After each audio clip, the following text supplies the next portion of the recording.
So what are the biggest challenges to teaching poetry for you? And what are the strategies you found across all of these spaces to bring students into poetry? I don't know about you. Sometimes I'm like, associate a word with poetry, like hard, confusing. Yeah. How do you, what are some of the ways that do you encounter that, and what are some of the ways you get across?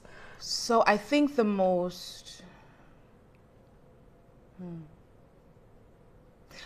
difficult classrooms have always been the classrooms where the poetry was the punishment. Mm-hmm. That's the hardest one. They're like, oh, here she comes, the poet. Great. And it doesn't matter how many hip hop lyrics you know. It doesn't matter how cool your kicks is.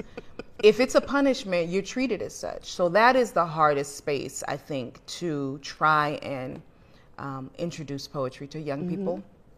And I've taught everywhere from senior citizen homes to group homes for teenage pregnant mothers to alternative prison programs to prison to middle school, kindergarten. And the one thing I realized is poetry is most magical when there is no judgment attached. So the reason why they don't want to is because of the same reason that I stopped. Someone told them somewhere in their lifetime that what they were doing wasn't enough. So if I come and say, all bets are off, there is no judgment here, I usually say the only bad poem you can write is the one with the blank page. Don't give me no blank page. I'm not sitting up here for 20 minutes having a discussion. We're not doing that. Right. I'm not here to lecture you. Right. I'm here to grow with you.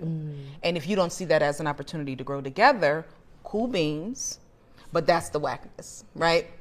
I think you are amazing. Whatever you do, whatever you write, we will make it a poem. We will find the poetry in it. But if you give me a blank page, you didn't even try. Right. And so that's when it's bad for me.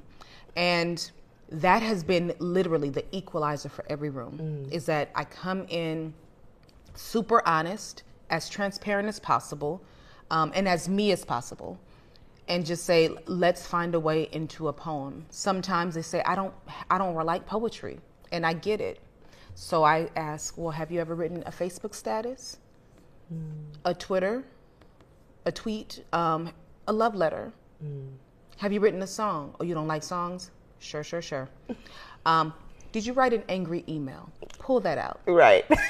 And that's when they realize, because it's just language, right? The poetry is the language. And we can find the moments in the language where poetry can exist. And we can extrapolate that and flesh it out and see what grows.